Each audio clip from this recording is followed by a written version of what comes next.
الحمد لله وحده والصلاة والسلام على من لا نبي بعده.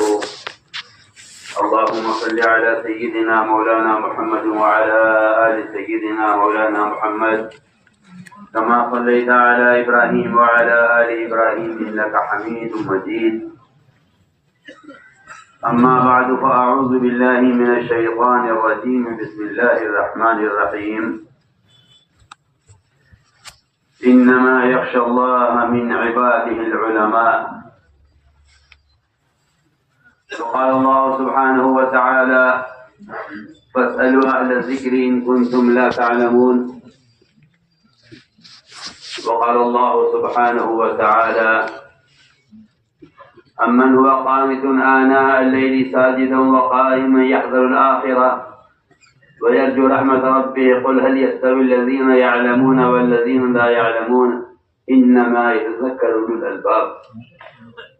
وقال الله سبحانه وتعالى: وما كان المؤمنون لينفروا كافة فلولا نفر من كل فرقة منهم طائفة ليتفقهوا في الدين ولينذروا قومهم إذا رجعوا إليهم لعلهم يحذرون.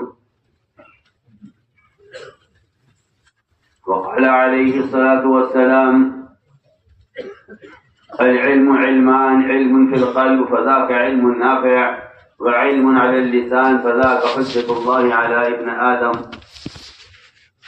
وقال عليه الصلاة والسلام: أنا لكم بمنزلة الوالد أعلمكم. وقال عليه الصلاة والسلام: خذوا عني مناسككم. وقال عليه الصلاة والسلام: صلوا كما رأيتموني أصلي، أو كما قال عليه الصلاة والسلام. میرے انتہائی محترم ورثاء انبیاء، ہمارے اجتماعات میں معمول ہے کہ عام مجمع مدت تعلیم کے حلقے قائم کیے جاتے ہیں.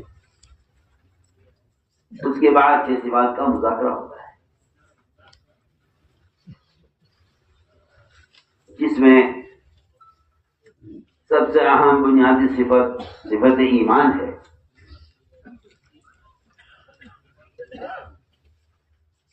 اور اصل طرح کا ملفوظ ہے کہ اگر میں اس کام کا کوئی نام رکھتا تو اس کا نام تحریک ایمان رکھتا. تحریک کا مطلب کوئی تنظیم نہیں جو آج کل تحریک کا مفہوم سمجھا جاتا ہے، بلکہ تحریک کا مطلب یہ ہے کہ ایمان کی تکمیل کے لیے نقل و حرکت کی جائے.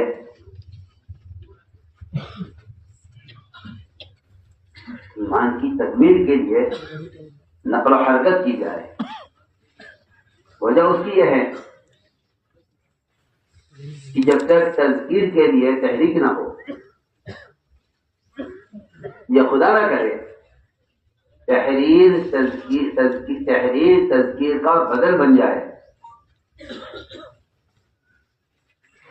تحریر تذکیر کا بدل بن جائے،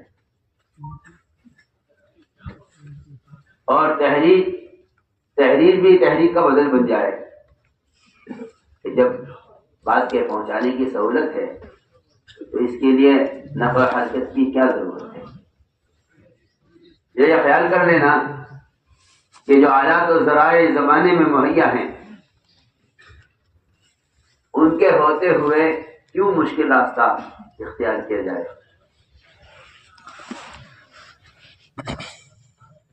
تو مجھے ایک بنیادی بات عرض کرنی ہے کہ دعوت ایک ایسا فریضہ ہے،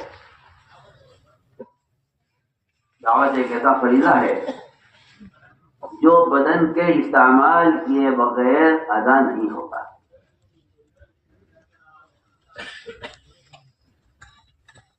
جیسا کا منفوذ چھپا ہوا ہے کہ قلم کی حیثیت تبلیغ میں اس تیمم کی ہے جو پانی کے فقدان پر اختیار کیا ہے. اگر باوجود کوشش کے اس کو پانی نہیں ملا اور فریضہ کا ادا ہونا ہے فریضہ ہے. پانی کے ہوتے ہوئے تیمم یہ ایسا ہے جیسا نقل و حرکت کی استعداد ہوتے ہوئے قلم کا استعمال. بلکہ اگر اس بات پر غور کر لیا جائے ساتھ کے ساتھ کہ زیادہ قلموں کا استعمال حدیث میں قرب قیامت کی نشانی ہے. حالانکہ دو حدیثیں ہیں. ایک روایت میں ہے کہ علم اٹھا لیا جائے گا قیامت کے قریب. ایک روایت میں یہ بھی ہے کہ قیامت کا جو قرب آ جائے گا تو قلم زیادہ چلے گی.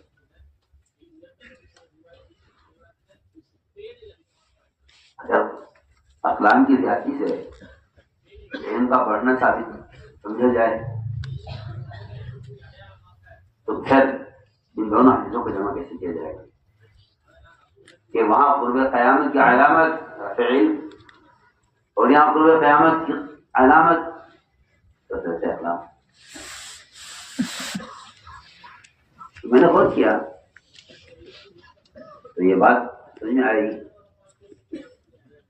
کہ صرف ایک آدمی کو دین کیا ہے اس کی اطلاع کر دینا یہ گویا کہ یہی صحبت والی تعلیم کا بدل ہو جائے اور یہی دین کی بات کو امت تک پہنچانے کی فضیلت کا بدل ہو جائے. جبکہ نفع تذکیر میں ہے اور تذکیر کا امر بندے کے لیے ہے. تو ہم ایک بنیاد جو اس وقت امت میں سے عام طور پر بالکل مخفی ہو کر رہ گئی ہے. ہمارا دل چاہتا ہے آپ ماشاءاللہ علماء ہیں, اللہ نے آپ کو علم دیا ہے,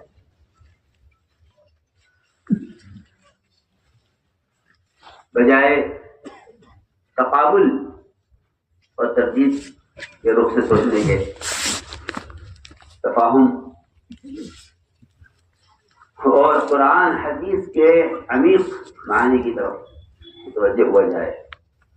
اس بات کو سمجھنے کے لیے کہ آیا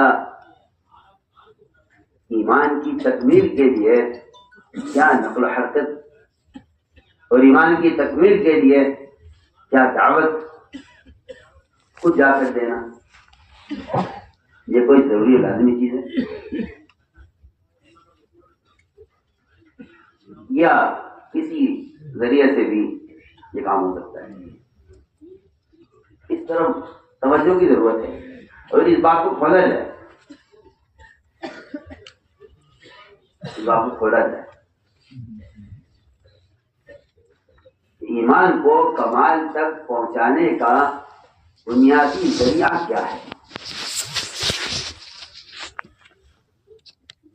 وہ امر معروف و نہی عن منکر کی وہ ایک عملی محنت ہے جبکہ میں آپ سے پورے جذب و یقین کے ساتھ کر دوں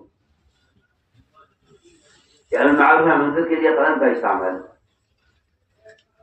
وہ عوامی نواہی کے علم تک آپ کو پہنچا دے گا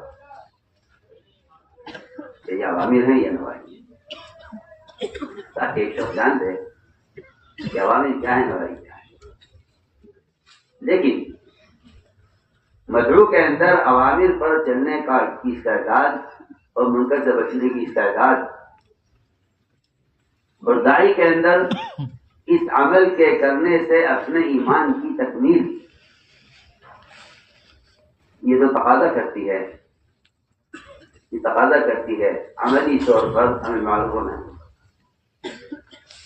اس لیے ہمارے یہاں تبلیغ میں اللہ کی قسم گشت کا موضوع صرف ہمیں معروف نہیں ہوتا ہے.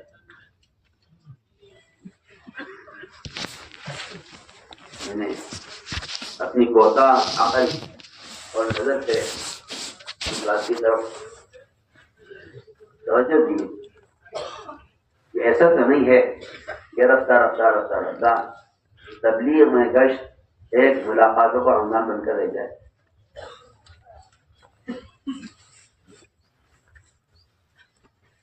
میں 2-4 ملاقاتیں کر لو اور جو آدمی جس ماحول میں ہے اس ماحول کو اس کو دین کی بات پہنچا دی جائے. جبکہ عامل معروف ہونا ہے منکر کی عملی محنت وہ تغیر کا تقاضا کرتی ہے. اس منکر کرنے والے کی جگہ کو تبدیل کیا جائے.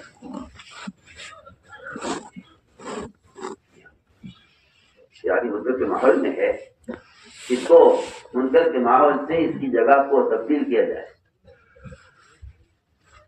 اگر ایک آدمی توبہ چاہتا بھی ہے تو اس کا صرف توبہ چاہ لینا یہ کافی نہیں ہے جب تک وہ منکر کی ظلمت سے نکل کر توبہ کی طرف نہ آئے. اس لیے کہ منکرات کے اثرات مقام پر اتنے زیادہ ہوتے ہیں کہ وہاں سے منکر کرنے والے کا اخراج بہت ضروری ہے.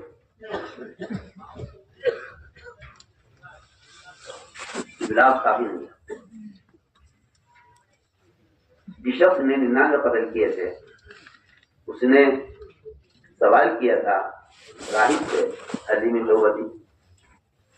اس نے کہا تھا کہ تمہاری توبہ قبول نہیں ہوگی. اس قاتل نے اس راہب کو بھی قتل کر دیا تھا. لیکن جب عالم نے سوال کیا حلیم توبہ تو عالم نے کہا ہاں توبہ قبول ہو جائے گی, اپنی بستی چھوڑ کر نکل جاؤ.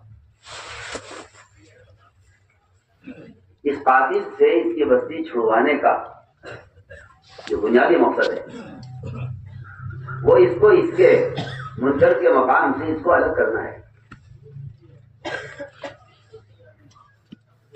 حضور اکرم صلی اللہ علیہ وسلم صحابہ کے ساتھ کے سفر میں آپ صلی اللہ علیہ وسلم کی فجر مع صحابہ قضا ہو گئی. جو تھا نماز قضا ہو گئی. آپ صلی اللہ علیہ وسلم نے نماز وہاں سے آگے بڑھ کر ادا کی, وہاں نہیں پڑھی. امام صاحب فرماتے ہیں کہ اس وقت سورج نکل رہا تھا, نماز میں حصے داخل کیے. امام شافعی رحمۃ اللہ علیہ فرماتے ہیں نہیں, علت یہ نہیں ہے. علت یہ ہے کہ جس وادی میں آپ تھے اس وادی میں شیاطین کا اثر تھا. آپ نے جو صحابہ کو چلایا ہے وہاں سے وہ اس وادی کے اثرات سے نکلنے کے لیے اور آگے جا کر نماز پڑھنے کا آپ نے حکم فرمایا. امام شافعی کی جو علت ہے وہ علت یہ ہے کہ آپ صلی اللہ علیہ وسلم نے اس جگہ نماز نہیں پڑھی جہاں قضا ہوئی, وہاں سے آگے بڑھ کر نماز پڑھی ہے. اور وہ فرماتے ہیں یہ جو ہے درس بخاری میں آیا یہ ذکر, تو میں نے طلبہ سے کہا کہ دیکھو اگر کہ امام شافعی علیہ کا کے نزدیک یہاں نماز نہ پڑھنے کی علت اور وجہ یہ ہے کہ یہاں شیاطین کا ایک نمبر آپ کا اثر نہیں. بتاؤ آپ صحابہ کو اس وادی سے ہٹا دیں. میں نے پوچھا طلبا سے, میں نے کہا جہاں محلے کے محلے مسلمانوں کی ہزاروں کی آبادی کے ایسے ہیں جہاں اکثریت نماز کبھی نہیں پڑھتی, آپ کا کیا خیال ہے؟ اس کے علاوہ دیگر منکرات ہیں. میں بنیادی بات کرنا چاہتا ہوں کہ تبلیغ میں گشت کا جو اصل موضوع تھا, اس لیے کہ یہ دین کے ہر شعبے کا ہمیشہ اصول رہا ہے کہ رفتہ رفتہ رفتہ رفتہ رفتہ رواجی چیزوں سے داخل ہو جاتی ہیں, اور جو اصل مقصد ہوتا ہے وہ حالات, زمانہ, سہولتیں, حالات ذرائع, وہ رفتہ رفتہ اس کے بنیادی مقاصد کو بدلے. جبکہ گشت کا بنیادی مقصد ہر آدمی کے اپنے ایمان کی تکمیل کے لیے گشت ہے. اس کو اگر آدمی مثبت پہلو سے سوچے تو اس کی اہمیت معلوم ہوتی ہے. اور اسی کو منظر لیے سوچ لے تو اس کا انکار کر دے گا کہ کیا گشت پر ایمان موقوف ہے. جب یہ نہیں معلوم گشت کا مقصد کیا ہے تو یہ کہنا بہت آسان ہے. کیا گشت کا ایمان بنے گا؟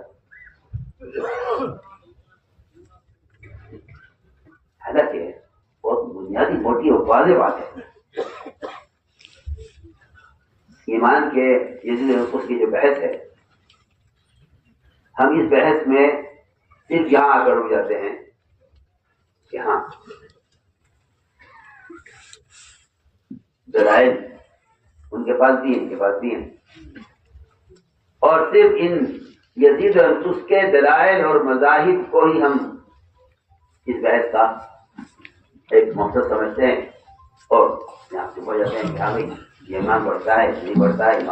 امام بخاری کا مطلب ہے کہ ایمان بڑھتا ہے. امام بخاری رحمۃ اللہ علیہ کا یہ مذہب تو معلوم ہو گیا کہ ایمان بڑھتا ہے، مگر جو ان کا مستدل ہے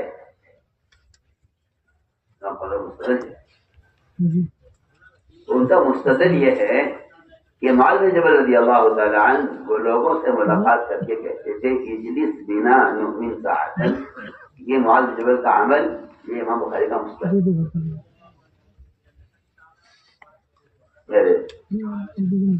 نارائن آدمی کے طرف سے جب یہ روایت آئی تو میں نے طلبہ سے کہا، میں نے کہا کہ بات یہاں ختم نہیں ہو جاتی کہ چلو امام صاحب کا مذہب یہ ہے جو آگے چلو. کیوں آگے چلنے سے پہلے یہ سوچنا چاہیے کہ آیا تبلیغ میں جو گشت ہے اس گشت کا کیا مقصد تھا کہ اس کے ذریعے میں اپنے ایمان میں کمال چاہتا ہوں کہ میں لوگوں کو معروفات پر آمادہ کر کے منکر کے ماحول سے نکالنا ہوں. بنا یہ ایسا جمع کا صیغہ ہے کہ آپ ہمارے ساتھ دیکھو. معلوم ہوتا ہے کہ کسی اجتماعی حلقے اور ایمان کے کسی اجتماعی ماحول کی طرف آمادہ کیا جا رہا ہے. یہ بالکل واضح بات ہے. عمر رضی اللہ تعالیٰ کے بارے میں آتا ہے کہ وہ راستے میں ایک سے دوسرے سے ملاقاتیں کرتے اور ان کے ہاتھ پکڑتے اور ان سے کہتے کہ تو ہمارے ساتھ آؤ، ہمارے ساتھ میرے پر ایمان لائیں گے. اور عمر رضی اللہ عنہ فرمایا کرتے تھے کہ یہ کام میں اس لیے کرتا ہوں تاکہ اس سے میرے ایمان میں زیادتی ہو. اس لیے میں نے ایک بنیادی بات کی ہے کہ تبلیغ میں گشت کا موضوع اور نقل و حرکت کا جو اصل مقصد تھا وہ امر معروف اور نہی عن المنکر، اس کی ایک عملی محنت، کیونکہ یہ بات بھی واضح ہونی چاہیے عوام پر بھی اور علماء پر بھی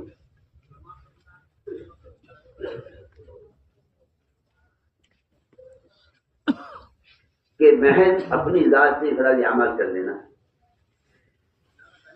یہ تبلیغ میں لگ کر دین سے کا فارغ ہو جانا، اپنی ذات سے محض آدمی اپنی ذات سے عمل عبادت، عمل تلاوت، فرائض کی ادائیگی، نماز روزہ حج زکات اگر میں اپنی ذات سے ادا کر رہا ہوں تو یہ اس کے ایمان کی اتنا ایمان ہے جس سے اس کے فرائض ادا ہو رہے ہیں.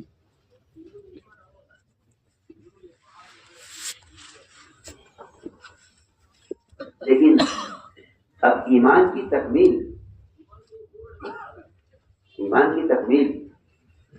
وہ صرف اپنی ذات سے فرائض کی ادا کرنے سے نہیں ہوتی، بلکہ ایمان کی تکمیل دوسروں کو نیکی پر آمادہ کرنے، دوسروں کو منکر سے بچانے کی کوشش، یہ ایمان کی تکمیل کا حصہ ہے.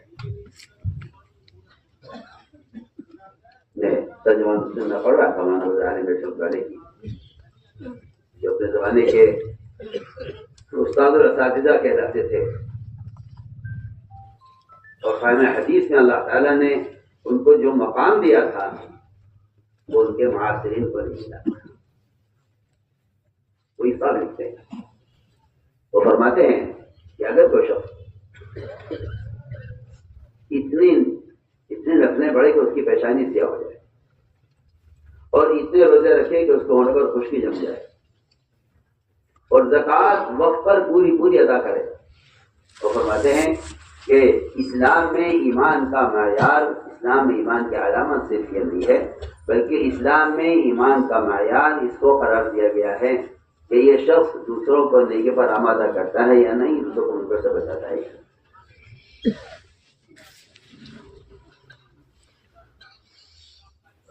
ہمیں جو اصرار ہے ہر فرد سے گشت کرنے پر،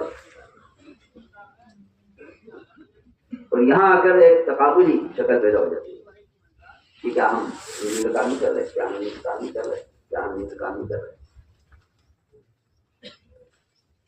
بجائے اس کو تقابلی شکل دینے کے اس کو اس سوچ کر کیا جائے کہ ان سارے خیری کاموں کے ساتھ ایک بنیادی ایسا کام چھوٹ رہا ہے جس کی ہمیں ضرورت ہے۔ اس طرح کسی جماعت میں لگے ہوئے ساتھی کو واقعی علم کی ضرورت ہے، اس طرح علماء کو عوام تک پہنچنے کی ضرورت ہے۔ میں عرض کروں گا، ابھی تو میرا دل چاہتا ہے کہ اس گشت کو ایمان کی تکمیل کے مقصد پر لایا جائے۔ میں ایمان کے لے میں نے اس بات کی کہ بھائی ہم لوگ ایک صاحب نے کہا کہ اس سے ایمان کی تکمیل کیا کرو، میں اگر اس کو ایسا کرو ایک شاید سن لو، پھر دیکھتے ہیں کہ کسی اشارہ میرے جیسا اناڑی آدمی تھا، اس نے سنا کہ صاحب کر رہے تھے کہ مغز کو باغ میں جانے میں دیجیے اور کہنا ہاں خون پروانے کا ہوگا، تو کہنے لگا بھائی کوئی بات ہے بھائی، اگر شہد کی مکھی باغ میں جاتی ہے تو اس سے پروانے کو کیا، پروانے کو پکڑ کیسے ہو جائے گی؟ اگر مکھی باغ میں جاتی ہے تو اس سے پروانے کا پتہ کیا تھا، کیا وہ پروانے کو مارے گی کہ نہیں؟ مکھی پروانے کو نہیں مارے گی، اشکال یہاں ہوتا ہے، بہت بنیادی بات ہے، مکھی پروانے کو نہیں مارے گی، اشکال یہاں ہوتا ہے کہ کیوں کہتے ہیں آپ کے کشتے ایمان بنتا ہے، کیوں کہتے ہیں؟ نے کہا آپ ہماری بات کو سمجھے نہیں ہیں، جیسا آپ اس شہر کو نہیں سمجھے کہ مکھی کے باغ میں جانے سے پروانہ کیوں قتل ہو جائے گا، یہ نہیں، اس سے نہیں ہوگا، مکھی باغ میں جائے گی، وہاں سے رس چوسے گی پھلوں کا پھولوں کا، اور وہاں سے رس چوس کے چھتے میں آئے گی، چھتے میں آ کر یہاں شہد بنائے گی، اسے موم بنے گا، اس موم سے موم بتی بنے گی اور شمع جلے گی، اس پروانہ آئے گا، یہ پروانہ جل مرے گا، سبب یہاں سے ہوا ہے۔ تفصیل میں جاؤ ذرا، تفصیل میں جاؤ نا، کیا کیوں اتنی جلدی انکار کر رہے؟ تفصیل میں جاؤ کہ ایک شخص جائے گا، لوگوں سے ملاقاتیں کرے گا، ان سے بات کرے گا، انہیں تیار کرے گا، انہیں وہاں سے لے کر وہاں سے اٹھا کر یہاں مسجد چھتا میں لے کے آئے گا، جو بن میں یہاں لے کر آئے گا، یہاں ایمان کے حقوں میں طور بیٹھے گا، اس کے اندر استعداد پیدا ہوگی اللہ کے عوامی پر جان دے گی۔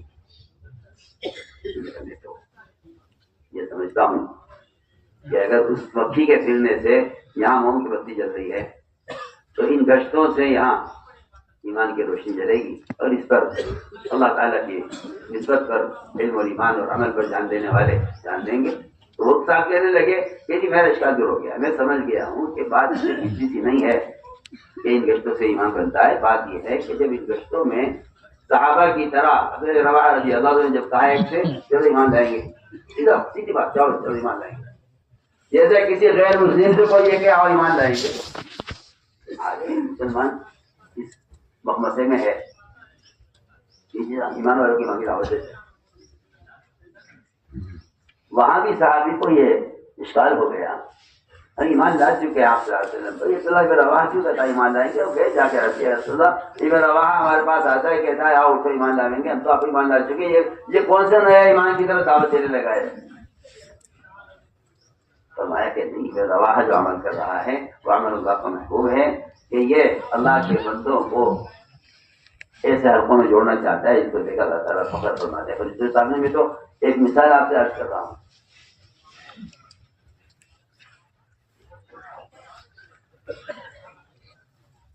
میں نے کیا کہ بجائے دور بیٹھ کر ان تبلیغ والوں کے عمل کو دیکھ کر اشکال کرنے کے، ہمارا دل چاہتا ہے کہ آپ ذات کا علم تازہ ہے، آپ علم کی روشنی میں گہرے اتریے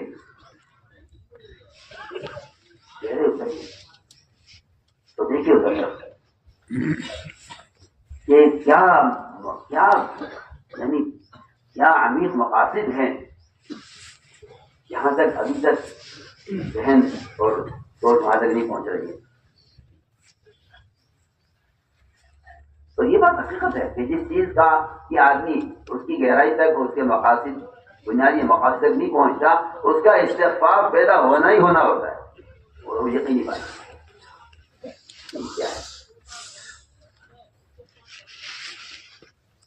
آگے لکھا ہے نے ترجمہ سننا میں کہ ایمان کی تکمیل مجموعی کی اصلاح پر موقوف ہے. ایمان کی تکمیل مجموعی کی اصلاح پر، ایمان کی تکمیل مجموعی کی اصلاح پر موقوف ہے. ہم نے کیا کہ یہ ملاقاتیں یہ خود بنا من ساعتن اجلس بنا من ساعتن تعال بنا من ساعتن، یہ جو محنت ہے اس کا اصل مقصد یہ تھا کہ اس سے ہم اپنے ایمان کی تکمیل ایمان میں کمانا چاہتے ہیں. لیکن ایمان کی تکمیل ہمیں معلوم ہے منکر کی عملی محنت میں ہے، اور وہ عملی محنت اس عملی محنت کے لیے گشت ہے، اس عملی محنت کے لیے ہمارے ساتھ ہمارے ساتھ چلو ہمارے ساتھ اپنے پر ایمان لائیں. میں نے کیا کہ ہمارے یہاں سماج میں اس وقت یہ معمول ہوتا ہے، اس بات کا مذاکرہ ہوتا ہے. اسے پہلے جو صفت ایمان ہے. اللہ تعالیٰ نے قرآن میں علماء کو اپنی توحید کے بیان کرنے میں ملائکہ کے بعد پہلا درجہ دیا ہے. اللہ تعالیٰ اس کا ملائکہ، اس کے بعد پہلا جو درجہ ہے علماء کا. شہید اللہ انہ لا الہ الا هو والملائکہ واولو العلم قائما بالقسط.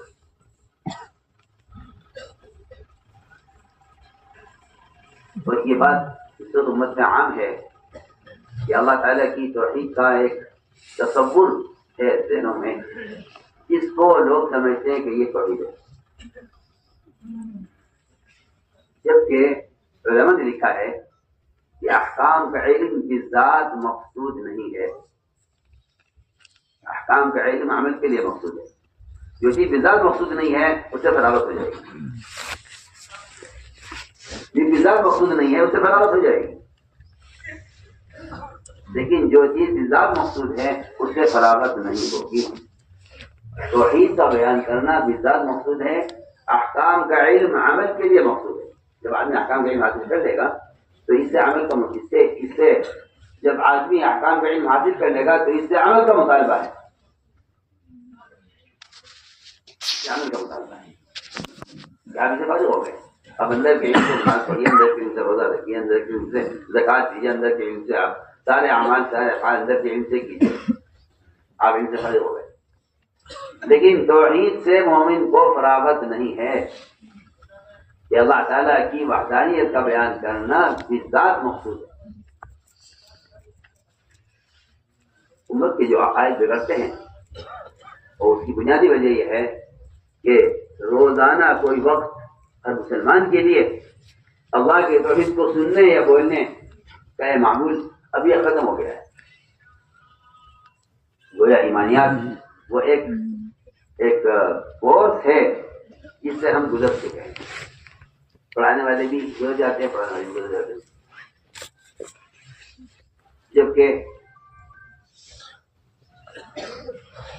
میں نے عرض کیا کہ ایمان اللہ کی توحید کا بیان کرنا یہ بالذات مخصوص ہے، کیونکہ ساری نیکیوں کا مدار توحید پر ہے. اس وقت امت کا جو سب سے بنیادی امت کا نقصان اور امت میں جو ایک بنیادی مرض ہے وہ سب سے بنیادی چیز عقائد، کیونکہ کفر کا یہ معمول ہے کہ وہ پہلا حملہ عقائد پر کر دیتا ہے. اور میں تصور کرتا ہوں کہ میں آپ سمجھتے ہو کہ آدمی مسلمان ہے، وہ تو ساتھ بیٹھ کر حال دیکھ کر معلوم ہوتا ہے کہ یہ آدمی اندر سے اس کا کیا حال ہے. ابھی جماعت والے کام کر رہے تھے مسلمان ایک علاقے میں، گھر میں جماعت داخل ہوئی تو مسلمان کے گھر میں بلکہ اس کے مسجد کے مؤذن کے گھر میں ایک بت باقاعدہ مجسم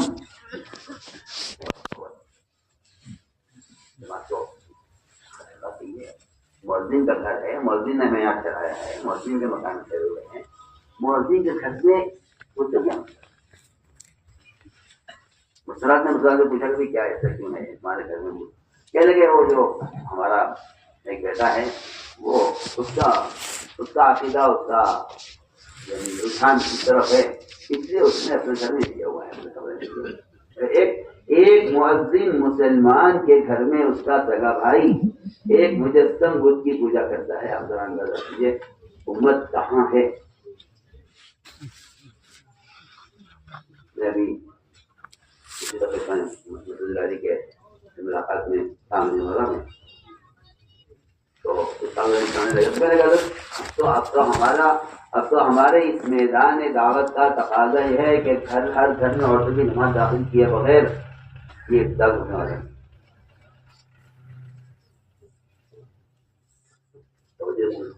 میں نے یہ صورت حال کیونکہ جب تک عوام اور علماء ان کے درمیان اجتماع نہیں ہوگا، میں اللہ کی قسم دیتا ہوں کہ آپ کسی چاہے اچھی کتاب لکھیے، میری بات کو آپ غلط مفہوم پہ لے جائیں وہ آپ کو اختیار ہے، لیکن میں 100 بار آپ سے فتویٰ کرتا ہوں کہ عوام کو اس بہتے سمندر کو آپ کے تعلیفات سے اور آپ کے مکتوبات سے اسے کوئی مطلب نہیں.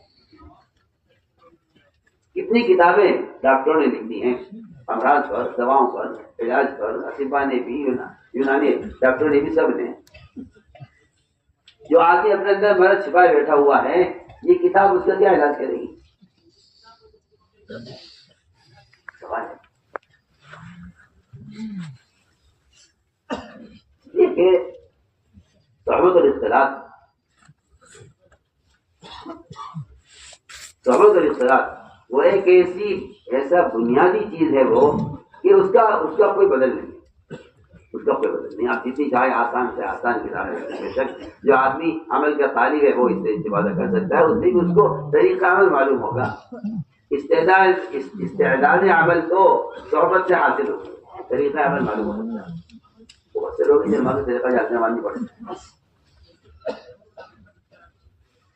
ہم نے کیا کہ اس نقل و حرکت کا جو اصل مقصد تھا وہ تو امت کو ایمان اور صحیح عقیدے پر لانے اور اس عمل کے ماحول میں رکھ کر اس میں معروفات کی استعداد پیدا کرنا تھا. اصل یہ بتانا نہیں تھا کہ دین یہ ہے. میں نے جب غور کیا سیرت میں وہاں جو چیز ملتی ہے وہ عمل کرنے والوں کے ساتھ عوام کا رہنا.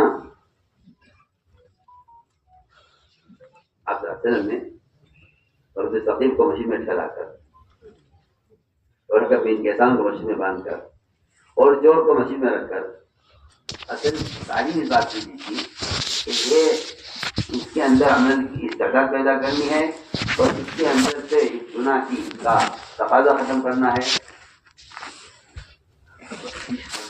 آپ سے آ کر سوال کیا، کہتا مجھے زنا کی اجازت دیجیے، آپ نے اس کو مسجد بٹھا کر سمجھایا، وہ کہتا ہے کہ میرے دل میں زنا کی نفرت پیدا ہو، صرف بتا دینا کہ حلال حرام کیا ہے، اگر یہ بتلا دینا صحبت کے بغیر نہیں ہے اور ماحول کے بغیر نہیں ہے۔ میں تو ساتھ بات کرتا ہوں کہ مدارس کا قیام وہ ایک ایسا بنیادی فریضہ ہے کہ جس کے بغیر وہ رجال تیار خدا کی قسم نہیں ہو سکتے جو باہر جا کر اس عوام کے ارتداد کے بہتے سمندر کو روک سکیں۔ یہ مسئلہ نہیں ہو سکتا۔ جو رجال تیار کیے جاتے ہیں اگر وہ ان اسلام کے قلعوں سے تیار نہیں ہو رہے ہیں، میں نے پڑھ لیا، اس نے کتاب کیسے پڑھ لیا، اس نے پڑھا دیا، اس نے کتاب دیکھ لی، اس نے آگے بڑھا دیا، اس کے پاس کوئی میسج آ گیا، اس نے حسین کو آگے بڑھا دیا، تو حیران ہوں کہ ان آلات نے تعلیم کی بنیاد اکھاڑ کے پھینک دی ہے۔ آپ پتہ نہیں کس خیال میں ہیں اور آپ کی ذہن میں ہیں، اور آپ کو جواز کی ایسی پٹی بندی ہے آنکھوں پر آپ کے کہ آپ اس بات کو ماننے کو تیار نہیں ہیں۔ جو بنیاد کی صحبت اس کو ان آلات نے اکھاڑ پھینکا ہے بالکل، جس کو آپ سمجھتے ہیں کہ یہ زمانے کی ضرورت ہے اور یہ بنیادی زمانے کا تقاضا ہے، اور یہ سرا میں تو حیران ہوں کہ رواج کو رائج کرنے کے لیے حدیث کا استعمال، یہ اتنی بڑی جرأت اور اتنا بڑا گناہ ہے، اس کی طرف بالکل طبیعتیں منتبہ نہیں ہیں۔ میں حیران ہوں کہ جس مزاج نے تربیت کی بنیاد اکھاڑ پھینکی ہے،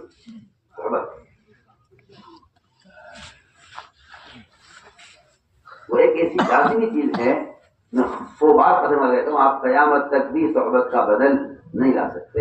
آپ جتنا الگ سے جائیں گے اتنا آپ صحبت سے جڑ جائیں گے۔ علماء اخوانی میں ہوں گے، عوام اخوانی میں،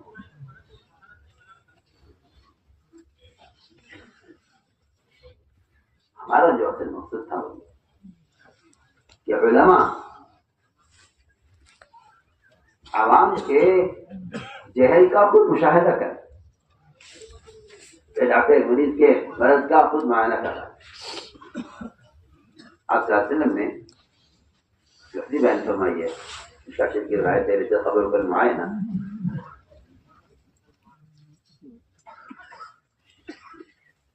اور یہ عجیب وغیرہ روایت ہے، اور اس میں آپ صلی اللہ علیہ وسلم نے صاف فرما دیا کہ اللہ تعالیٰ نے موسیٰ علیہ السلام کو یہ خبر دے دی تھی کہ تمہاری قوم بشری کی وجہ پر جمع ہو گئی، یہ خبر بھی گئی تھی، لیکن آپ فرما رہے ہیں حدیث میں کہ جو غصہ اور غم پیدا ہوا ہے موسیٰ علیہ السلام کے اندر، وہ قوم کے احساس کا معائنہ سے، قوم کے احساس کے معائنے سے پیدا ہوا ہے، یہ خبر سے نہیں ہے، خبر یقینی ہے، خبر یقینی ہے، اللہ تعالیٰ کی خبر دے،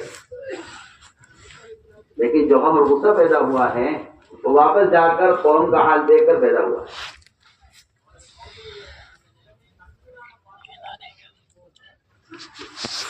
یہ جو حضور کا نفر کا جو مقصد تھا وہ یہ تھا کہ علماء اور عوام یہ عوام سے معاوض سے نکلے، اور ان کو 4 مہینے علماء کی صحبت کو انہیں ملے، اس لیے کہ یہ بات بالکل واضح ہے کہ عوام کو اتنی مدت علماء کی صحبت، اتنی بڑی تعداد عوام کی، اتنی بڑی تعداد عوام کی انہیں کسی ادارے میں صحبت کا موقع مل جائے، یہ اتنے عوام کو کا احاطہ یہ نظام نہیں کر سکتا، اگر کر نہیں سکتا ہو تب بھی یہ روایت اس بات کی مقتضی ہے کہ آپ جا کر قوم کا حال دیکھیں۔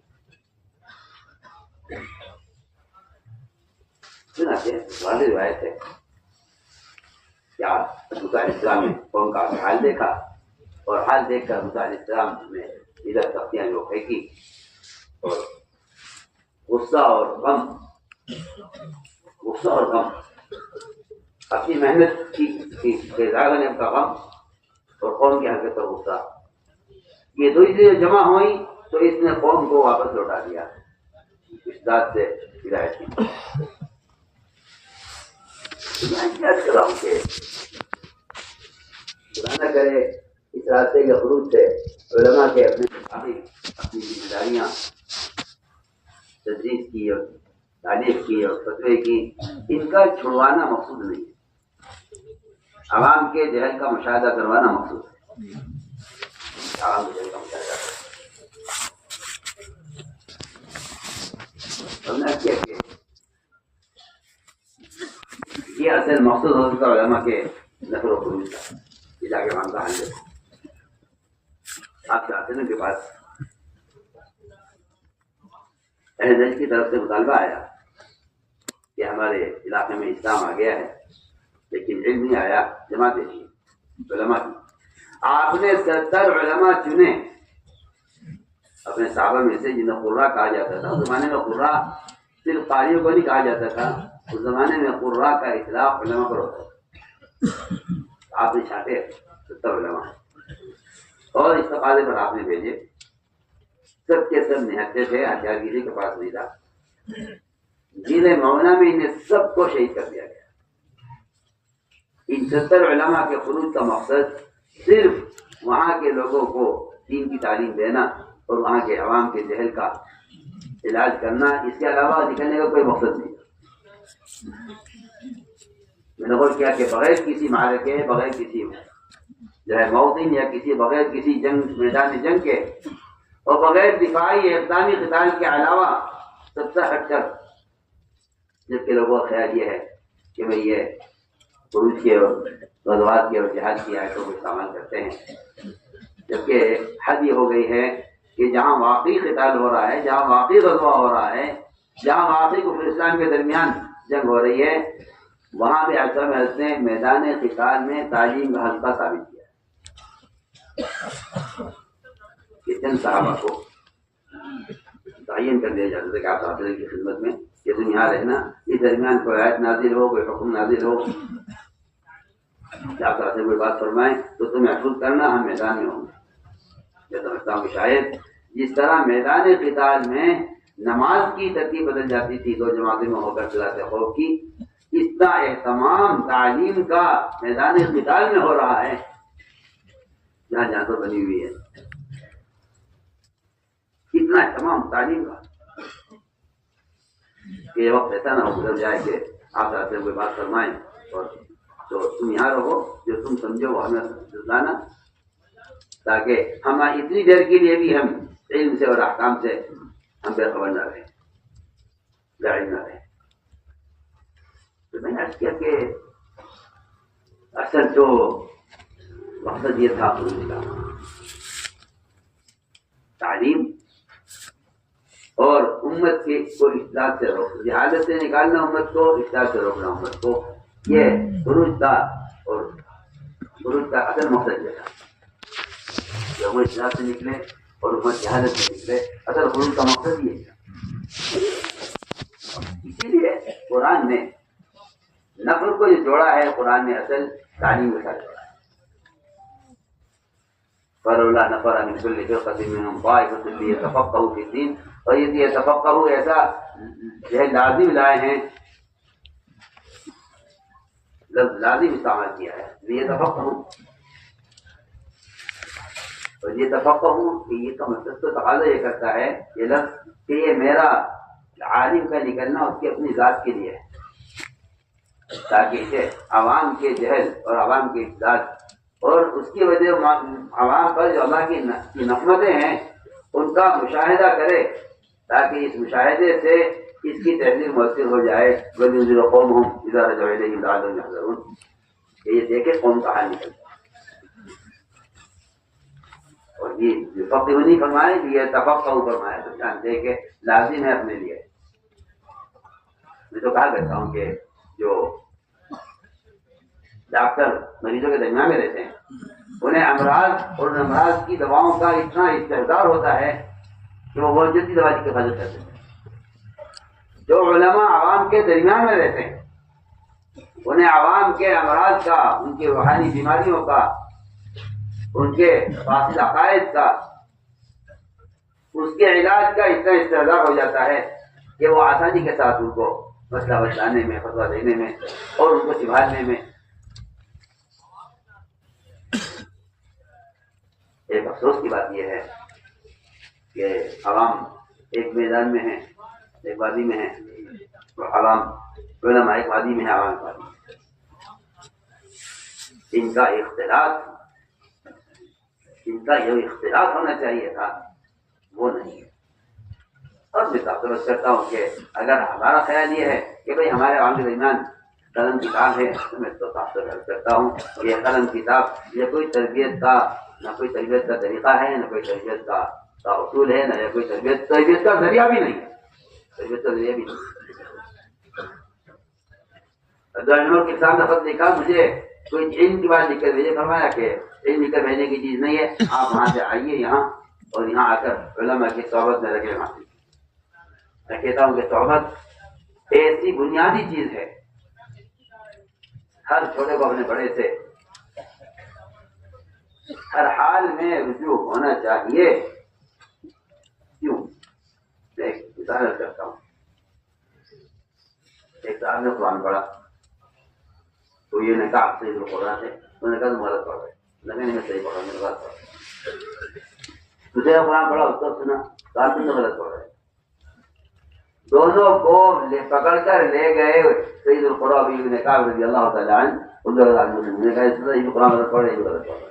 آپ نے دونوں سے قرآن سنا، ہوا جی قصہ ہے، دونوں سے قرآن سنا، اور دونوں کا قرآن سن کر آپ نے خود دونوں کی قراءت کی تحسین فرمائی تاکہ وہ یہ نے کام کرے تھا۔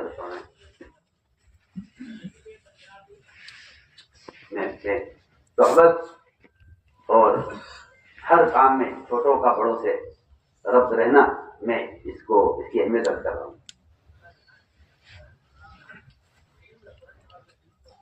آپ نے فرمایا دونوں ٹھیک پڑھ رہے، وہ یہ نے کہا آپ کے دل میں یہ ہے کہ نہیں دونوں غلط پڑھ رہے؟ تو وہی میں کہا فرماتے ہیں کہ میرے دل میں آپ صلی اللہ علیہ وسلم کی تکذیب کا، آپ کو جھٹلانے کا ایسا فتنہ پیدا ہوا، ایسا فتنہ زمانہ جاہلیت میں بھی نہیں تھا جیسا آج ہوا کہ میں آپ اس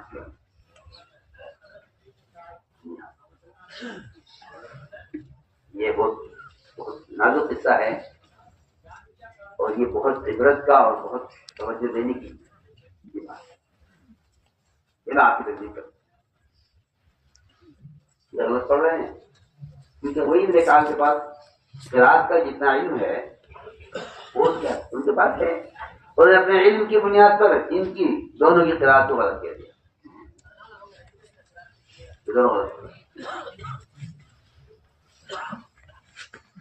فرماتے ہیں کہ جب میرے دل میں اتنا پیدا ہو گیا کہ میں آپ کو اطلاع دوں، تو آپ صلی اللہ علیہ وسلم سمجھ گیا ہے کہ ابئی کے دل میں شک ہے۔ آپ فرماتے ہیں آپ نے میرے سینے پر ہاتھ رکھا، تو میرے آپ کے ہاتھ رکھتے ہی میں سر سے لے کر پیر تک پسینہ پسینہ ہو گیا، اور میرے اذعان اور یقین کا حال یہ تھا کہ میں اللہ تعالیٰ کو اپنی آنکھوں سے دیکھ رہا تھا۔ واپس دیکھا کہ اب اس کا دل سے یہ فتنہ نکل گیا ہے اور یہ شک دور ہو گیا ہے۔ تو آج میں اللہ تعالیٰ سے دعا کی تھی کہ اللہ میری امت تو بہت امی ہے، ان پڑھ ہے، اگر تم نے ایک طرح سے قرآن کے پڑھنے کا حکم دے دیا ان کے لیے مشکل ہو جائے گی، تو ان کو 7 طرح پڑھنے کی اجازت ہے۔ تو یہ سب تعارف کی جو حدیث ہے، اس کا اصل موقع یہ تھا آپ نمایا ہو بھائی اللہ تعالیٰ نے 7 طرح پڑھنے کی اجازت دے دی ہے، یہ بھی صحیح پڑھ رہی ہے۔ یہ اتنی بڑی بات جو ہوئی ہے صرف صحبت کی وجہ سے ہوئی ہے، ورنہ وہی بات کرنے سے کیا بات ہے۔ میں عرض کر رہا ہوں کہ آپ کا جو سرکار ہے آپ کا وقت ذکر کا نہیں ہے کہ آپ نوز باللہ آپ کے پاس علم نہیں ہے یا آپ کو سیکھنا ہے، نہیں، اس کی بنیادی وجہ یہ ہے، یہ زمانے کا حادثہ یہ ہے کہ ہر عالم عالم نہیں، اگر ہر عالم عالم ہو جائے تو امت سے جہل ایسا ختم ہو جائے گا جیسے ہر مالدار اگر ذکی ہو جائے تو امت سے فقر ختم ہو جائے گا۔ ایک آسان ہے، اگر صرف امت زکات دے دے اغنیا دنیا کے تو دنیا سے فقر ختم ہو جائے گا۔ یہ ہماری رہتی ہے کہ حافظت جو درکار ہے اس کی امت کو شدید ترین ضرورت ہے۔ اس لیے حضور اکرم صلی اللہ علیہ وسلم نے اپنے علم میں اور اپنی علم کے جو ہے اپنے درس میں صرف حصہ تعلیمی کا نہیں رکھا، آپ صلی اللہ علیہ وسلم کی صحبت میں رہ کر جو آگے کے علم حاصل کر رہے ہیں، اور کہ میں آپ سے لوگ تو خیر کے بارے میں سوال کرتے ہیں، خیر کے بارے میں سوال کرتے ہیں، اس نے کیا پہچائیں گے، پھر کیا پہچائے گا، تو وہ بھی تھے بعض صحابہ جو آج کی صحبت میں رہتے تھے اور وہ مختلف علوم میں تخصصات اور آگے کے علم پر حاصل کرتے تھے۔ آپ صلی اللہ علیہ وسلم کے درمیان تھے اور آپ بیان فرما رہے تھے، اس بیان کے دوران دروازے پر ایک آدمی آیا اور اس نے وہیں سے آواز دے کر کہا عالم دین یا رسول اللہ۔ آپ نے یہ نہیں خیال کیا کہ یہ تو ابھی تو اسلام میں نیا ہے، اسے فرائض کی خبر نہیں ہے، اس کو تو کسی تعلیم کے حوالے کرتے ہیں اپنے مطلب کہ بھائی اس کو پڑھا دے سمجھا دے، دوسرا اس کو دیکھو دروازے پر کھڑا آدمی کیا کہہ رہا ہے، یا یہ فرماتے کہ بھائی تم بعد میں آنا دیا مشغول ہے۔ آپ نے اپنے تمام علماء صحابہ کو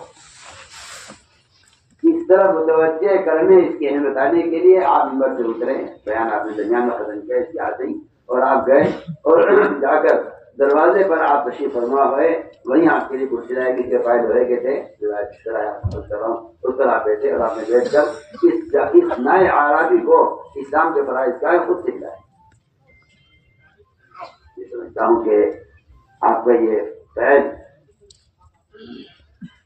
عوام تک نبی بذات خود، ورنہ آپ کے شاگرد موجود ہے، اور اس کا کوئی سوال ایسا چڑھا نہیں تھا کہ جس سے کہ آپ تعلیم کی ضرورت پڑتی ہے۔ عمر رضی اللہ تعالیٰ ممبر سے اس طرح آیات سکھلاتے تھے جیسے کسی بچے کو عبادت سکھلائی جاتی ہے، کوئی حال نہیں۔ اللہ تعالیٰ غریق رحمت کرے مولانا ابوالحسن کو، وہ حصہ وہ آدمی اتنا گہری نظر رکھنے والا تھا، اس لیے کہ یہ بات میں بطور تشکر یاد کرتا ہوں کہ جن لوگوں کا لمبا ہمارے اساسی طور پر گزرا، ان کی نظریں اتنی گہری تھیں اس کام کے متعلق کہ اللہ نے ان سے بڑے بڑے کام لیے ہیں، حالانکہ ان کے معاصرین نے بھی بعد میں ان کی بات سے اتفاق نہیں کیا، لیکن ان کی نظریں بہت دور رس اور بہت گہری تھی۔ وہ یہ فرما گئے کہ اگر مکاتب کا جال نہ بچھایا گیا اور علماء نے مکاتب کو نہ قائم کیا تو انقلاب ہر جگہ داخل ہو جائے گا سوائے مساجد کے، کہاں داخل ہوتے ہوتے قیامت ہو جائے گی۔ یہ اس طرح اشارہ ہے کہ جن عوام کے راستے سے انقلاب باطل کا آئے گا اگر ان کا تعلق مساجد سے ہے۔ اسی لیے امام المحدثین ابو ہریرہ رضی اللہ تعالیٰ عنہ کا، اور میں آج کل چکا ہوں امام القیامہ جبل کا، ان کا جو گشت ہے بازار میں عام لوگوں کے لیے، آؤ تو ہمارے ساتھ چلو ہمارے ساتھ، بلکہ کھلے بازار سے تعلیمی گشت کر کے لوگوں کو مسجد میں تعلیم کے لیے بھیجا، اس نے اتنا عاجز کر دیا کہ مسجد میں تعلیم کا الخور ہے، تم بازار میں ہو۔ جو لوگ جھانک کر واپس چلے گئے، یہاں کوئی میراث تقسیم نہیں، ان کو دوبارہ بھیجا یہ ان کے سارے اعمال ہمارے لیے طریقہ کار ہے. اس لیے میری درخواست ہے کہ علماء حضرات سے درخواست یہ ہے کہ عوام کے ذہن کا خود بنایا اور عوام اور علماء کے درمیان جو ایک خلا ہے اور ایک دوری ہے، یہ ابھی جب تک ختم نہیں ہوگی ہم نہیں سمجھتے کہ عوام کی تربیت اصلاح ہو سکتی ہے. اور یہ میں صاف بات کرتا ہوں کہ یہ آپ کو 10 منٹ مسجد میں دے دیں، اللہ تعالیٰ غریب رحمت کرے. مولانا فاروق صاحب حضرت رحمۃ اللہ علیہ کو وہ 1 منٹ کے مدرسے سے چاہتے یہ تھے کہ کم سے کم ان عوام کا جو جہل ہے فرائض سے اور اللہ کے احکام سے یہ ختم ہو جائے. سب کے سب کے طریقہ کار کے مقاصد اتنے متقارب ہیں اور اتنا آپس میں متماثل ہیں، لیکن بعض والوں نے جو اس میں فصل پیدا کیا ہے اس کی وجہ سے بلا وجہ کے جو ہے شکوک و شبہات پیدا ہوتے ہیں.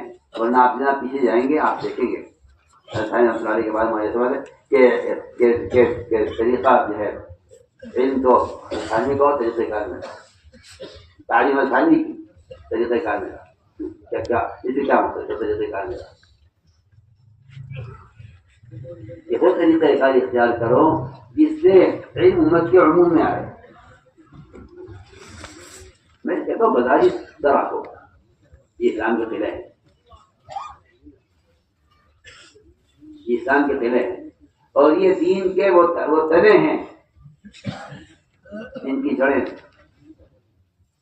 نیچے لمبی زمین ہوئی ہیں، لیکن آگے جو تنے ہیں ان تنوں کے ساتھ جو شاخیں ہیں ان شاخوں کے ساتھ جو ٹہنیاں ہیں ٹہنی کے ساتھ جو پتے ہیں یہ عوام ان پتوں کی طرح ہیں. اگر یہ ترتیب نہیں ہے کہ مدارس کے علماء کا تعلق مساجد سے، مساجد سے تعلق علماء کا اور وہاں سے عوام کا تعلق، اگر یہ سلسلہ نہیں ہے تو میں تو آپ سے آپ کو برا نہ لگے کہ صرف مدارس کا قیام وہ کافی نہیں ہے جب تک یہ متخرجین کا تعلق مساجد سے نہ ہو. تعلق اس لیے ہے کہ عوام کے درمیان پھر کر ان کے ساتھ رہ کر وہ جو ہے عوام کی مزاج سے ایک مناسبت ہو جائے. اور بلکہ میں تو سمجھتا ہوں کہ اس خروج کے اصل مقصد یہ تھا کہ عوام کو اس طرح سکھانے کی مشغول ہو جائے، عوام سکھانے کی مشغول ہو جائے. اس لیے ہماری ساری بات کا خلاصہ یہ ہے کہ عوام کے ذہن کا علماء سے مشاہدہ بھی کروانا ہے. اور دوسری اگلی بات یہ بھی ہے کہ جب عوام کے ذہن کا حال دیکھتے ہیں تو اس سے بھی دلوں کے اندر فکر اور غم اور میں تو عرض کرتا ہوں کہ خشیہ بھی چیزیں پیدا ہوتا ہے. لیکن کیا کیا ایسی چیزیں ہیں کہ جس سے جو چیز عوام کی گمراہی کا اور عوام کی بے دینی کا سبب بن رہی ہے اس کا بھی مشاہدہ علماء کو کرنا چاہیے. عالم تو اسے کہتے ہیں جس کے دل میں واقعی اللہ تعالیٰ کا خوف ہوتا ہے. یہ تو قرآن نے صاف کر دیا کہ اللہ سے ڈرنے والے ہی علماء ہوتے ہیں. میں بلکہ عرض کرتا تھا کہ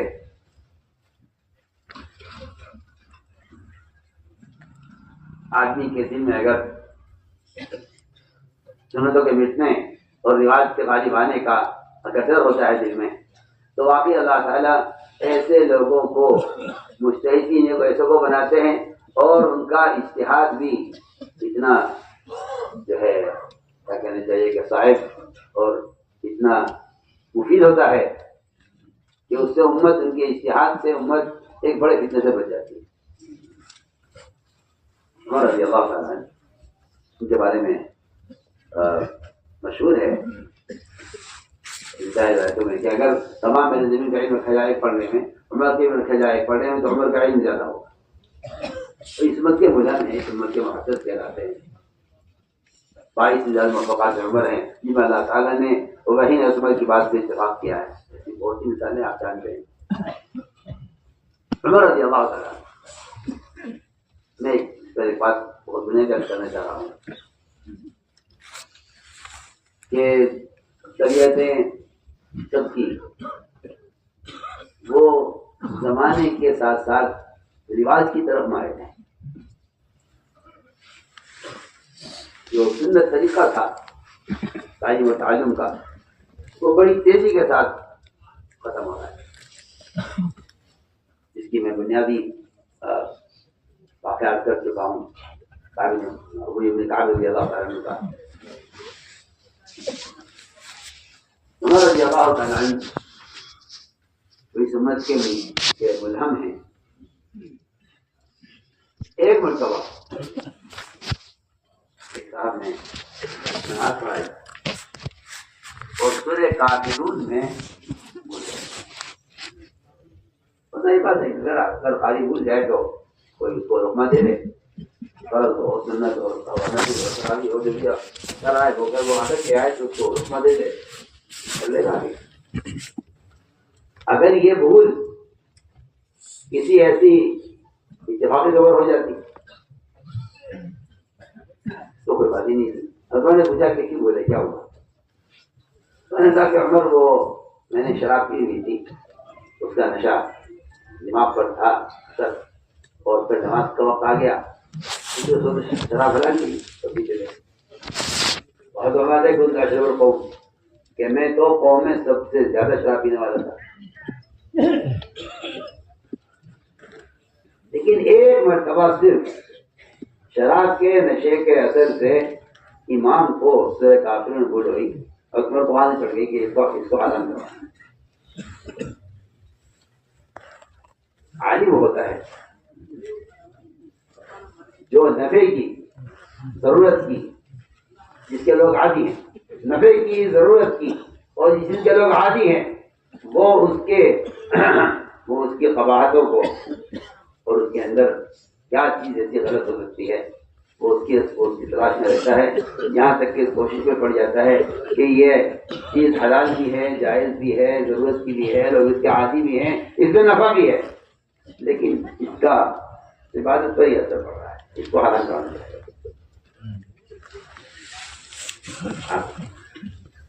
وہی موجود ہے، وہی کا سلسلہ جاری ہے. لیکن ایک وقت ایسا آیا کہ نماز امام نے نماز بھول کی ہے شراب کے نشے کے اثر سے. آئندہ بہت سے اس کے جوابات تھے کہ بھئی ایسا وقت پڑھا تو یہ شراب کا اثر نہ ہو، وہ پڑھا تو اس پہ شراب کا اثر نہ ہو. لیکن شراب کی ضرورت ہے، اس کا نفع ہے، اس کو ہم کیسے ختم کرتے ہیں؟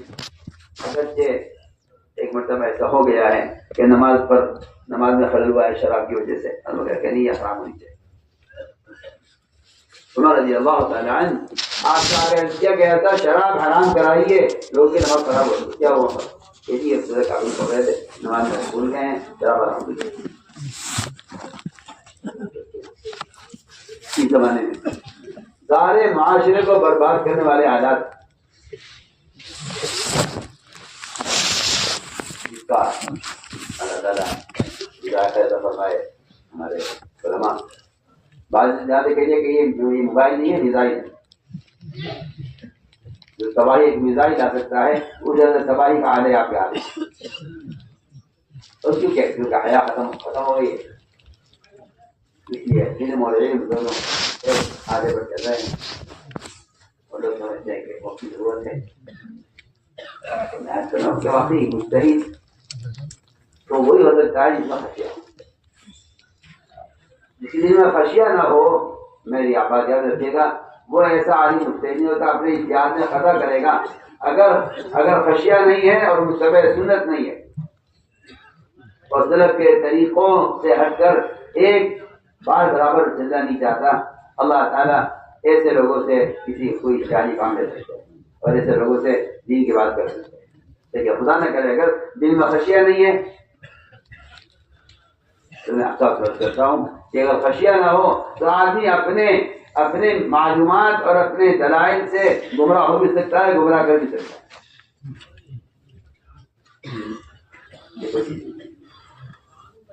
اس لیے میں نے خدا کے شروع آیت پڑھی تھی کہ قرآن نے جاننے والوں کے درمیان جو فرق کیا ہے وہ جاہل عالم کے فرق نہیں ہے، وہ عمل کرنے والے عمل نہ کرنے والے کا فرق ہے. امن وقانت آنا الذي ساجد وقائم شهر الآخرة رجل عن ربه قل الذي يعلمون والذي لا يعلمون. میں کہا کرتا ہوں، میں نے کہا جاننا علم نہیں ہے صرف، بلکہ علم کی حقیقت یہ ہے کہ یہ حرام سے نظر پکڑے لے پھر تو عالم کہا جائے۔ اسی لیے قرآن نے صاف کہا دیا کہ علماء صرف وہ ہیں جن کے دلوں میں اللہ کا خوف خشیہ ہو، ورنہ معلومات کو میں کہتا ہوں کہ اس سے تو دلوں کو خشیہ پیدا نہیں ہوتا، اس لیے کہ علم زبان کا بھی ہے اور دل کا بھی ہے،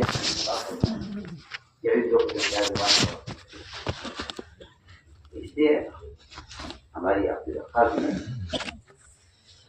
کہ اصل جگہ پر حرکت کا میں کیا میری بات آپ کو بری نہ لگے، میں کہتا ہوں عوام سے زیادہ علماء کا خروج عام ہے، مستقبل پیدا کرنا نہیں ہے، نبی خود سوال کر رہے ہیں، اس سے پوچھتے کہ میں درس کی تحریک میں لا رہا ہوں۔ انہوں نے آپ صلی اللہ علیہ وسلم کے طریقہ تعلیم کو ایسا پکڑا کہ صحابی نے بار بار سے حدیث نہیں نقل کی ہے، بلکہ تحریمی ہلائی آپ صلی اللہ علیہ وسلم کی طرح، اور کام مجھ سے پوچھتے تھے ویسا کیوں کرا، اس پورے عمل کو کیا۔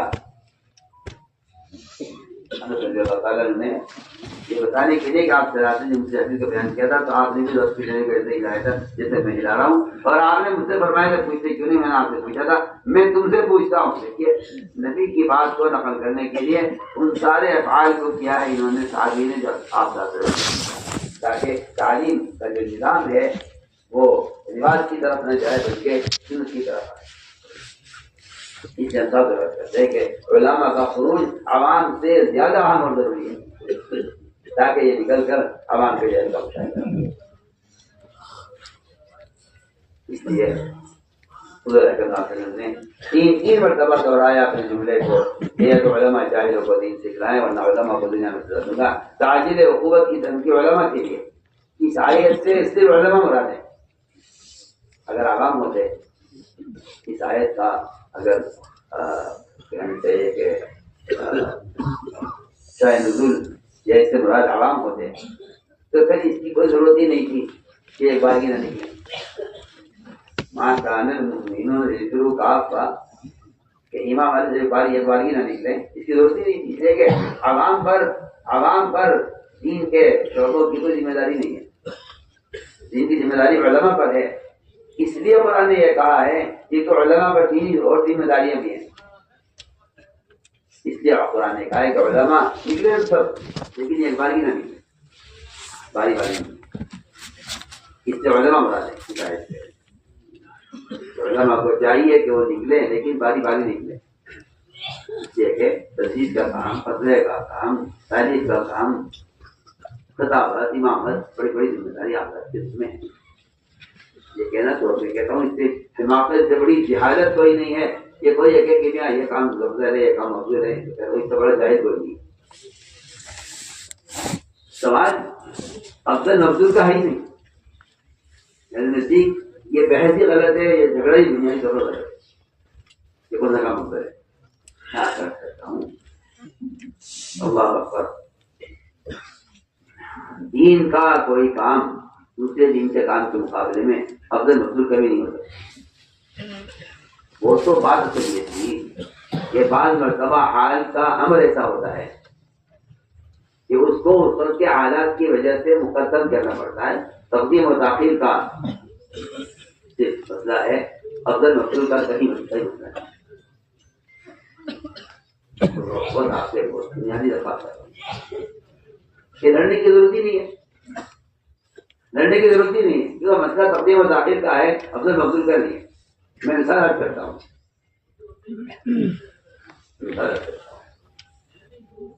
کہ ایک شخص نے ڈاکٹر سے وقت لیا اسپتال میں، ہو گیا، اپنا حال بتا ہی رہا تھا کہ اچانک خبر آئی کہ وہ ایکسیڈنٹ ہو گیا ہے کوئی، اور مریض کی حالت نازک ہے اور فوراً ایمرجنسی میں آپ کو جانا ہے۔ یہ مریض خود کہتا ہے ڈاکٹر سے، مریض ڈاکٹر صاحب مجھے چھوڑ کے آتا ہے، اس کو دیکھیے میرا مسئلہ کام نہیں ہے، جنہوں نے مسئلہ کام، اس کی بالکل متعدد کا شورش نہیں ہے۔ یہ اتنی آسان مثال ہے اس چیز کو سمجھنے کے لیے، میں نے عرض کیا کہ آپ ہے نا اپنے صحابہ سے مشغول گفتگو تھے، اچانک وہ جہاز سے آئے جہاں اگر کام یہ معلوم کیا ہے، کیونکہ اس کا مسئلہ اتنا اہم تھا کہ آپ صحابہ کو چھوڑ کر یہ صاحب نے، میں نہیں کہتا کہ آپ چھوڑیے بخاری شریف والا، چھوڑیے آپ علم شریف، چھوڑیے آپ دس کی کتاب میں، چھوڑیے آپ رحمت پر نکلیے کیونکہ عوام کی ضرورت مقدر ہے سب.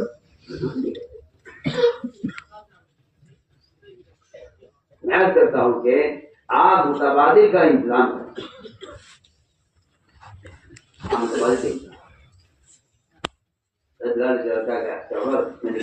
فرمایا کہ مؤذن لاؤ پہلے.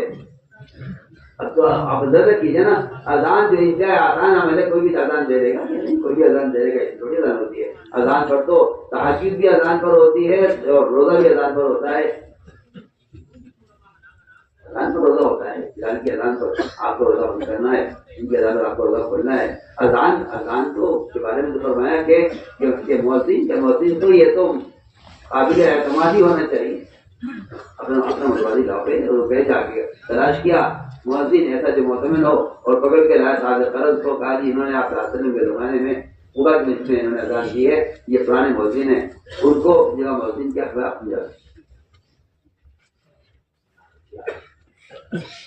سے بیوقوف تشکیل کرنے والا ہوگا. یہ تو کام چھوٹا ہے، یہ کام بڑا ہے، آگے کام چھوڑیے کام کیجیے. میرے نزدیک بحث افضل مفضول کی نہیں ہے.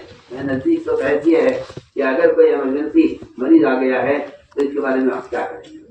اللہ تعالیٰ خیر دے ہمارے مفتی شبیر صاحب کیونکہ ماشاء اللہ قرآن کے ساتھ رہے ہیں اور وہی ایک سادہ مزاج ہے. ایک بڑی اہم مطلب پیشہ کے اس کے لیے علماء سے بیٹھے اور خود کر رہے تھے. اچانک ایک شخص بالکل پینٹ شرٹ میں بالکل یہودی یا نصرانی حیات میں وہ داخل ہوا کوئی بات پوچھنے کے لیے، اور ساری میٹنگ اور سارا کیا کہا جائے محاضرہ اور مؤتمر اور بحث چھوڑ کر دلی سے سب کچھ ہو گئے. اس سے تو کوئی جگہ نہیں ہے، یہ آدمی ہم سیکھنے کے لیے آیا ہے. کا یہ فرمانا انا لکم بمن والد وعلمکم، یہ میرے اور آپ کے سب کے لیے ہے، یہ حکم ہم سب کے لیے. اگر ایک بچہ باپ سے کھیل رہا ہے، دوسرا بچہ گر رہا ہے، تو یہ بچہ کھیلنے والے بھی دیکھے گا، گرنے والے کو پکڑے. تو باپ والی شفقت جو اولاد کے لیے ہو سکتی ہے، اور باپ والی صحبت جو اولاد بیٹا باپ کے ساتھ رہتا ہے. ٹھیک ہے کہ یہ حدیث انسان رشتہ کر رہی ہے معلم کو انا لکم بمن والد وعلمکم. تو ہمارا کرے یہ نہیں ہے کہ کیوں مداری سے ہم کیوں یہ کام زیادہ اہم ہے. ہم آپ کہتے ہیں کہ ایسی ترتیب بنا لی جائے کہ جس میں علماء باری باری اللہ کے راستے میں نکلتے رہیں. کیونکہ نفر کا جو اصل مقصد تھا اور نفر کا جو اصل بنیادی مقصد ہے وہ امت تک ان کو پہنچانا ممکن دیتے ہیں. ابھی ہم ساؤتھ افریقہ کے سفر میں تو میں نے تو کہا تمہیں اللہ تعالیٰ نے تمہارے بڑوں کو سے جو ہجرت کروائی ہے ہندوستان جیسے ملک میں، وہ کروائی اس لیے تھا کہ یہاں مدارس پائیں. اور یہ ایسی ہجرت ہے جس کا دروازہ قیامت تک کھلا ہوا ہے، چاہے ساری دنیا دارالاسلام بن جائے، لیکن تعلیم اور تعلم کے لیے جو ہجرت ہے یہ اس ہجرت کا یہ ہجرت قیامت تک کے لیے قائم ہے. بلکہ جہاد ونیت، یہ میں کہتا ہوں کہ اس سے بڑا جہاد کوئی نہیں ہے، اور اس سے زیادہ ہجرت کی فضیلت، اپنے دین کو بچا کر نکلنے سے زیادہ بڑی ہجرت کسی علاقے میں دین کو قائم کرنے کی ہجرت کرنا ہے. بالکل شکر آپ سے کہہ رہا ہوں، کوئی آدمی دار کفر سے ہجرت کر لے، اس سے زیادہ ہجرت کی فضیلت اور اہمیت اس شخص کے لیے ہے جو امن دار اسلام سے ہجرت کر رہا ہے کسی ابتداء و کفر کے ملک میں مدارس قائم کرنے اور مکاتب قائم کرنے کی.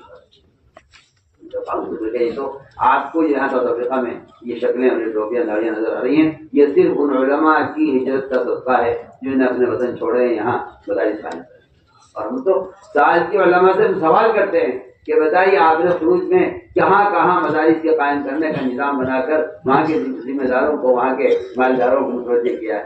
اللہ تعالیٰ جزائے خیر میں ہمارے وہاں سے مدنی مجھ سے فرمانے لگے کہ میرے خیال ہے جو مقصد آپ کا ہے قیام مدارس، اس کے بغیر میں کہتا ہوں اللہ کی قسم نہ علم باقی رہ سکتا ہے، نہ اللہ مجھے معاف فرمائے نہ علم باقی رہ سکتے ہیں اگر یہ مدارس کا قیام، اگر یہ مدارس کا قیام.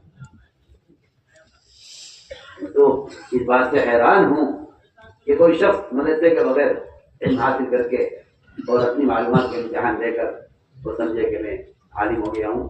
میں سمجھتا ہوں کہ خدا نہ کرے اگر یہ مدارس سے استغنا پیدا ہو گیا علم حاصل کرنے کے اور ذرائع حاصل اختیار کر لیے گئے تو صاحب سے میں سمجھتا ہوں کہ یہ علماء کی صحبت اور علم کا کہ ماحول کے بغیر تربیت پانا آگے اس کا کوئی اعتبار نہیں، کوئی اعتماد نہیں کیا ہو.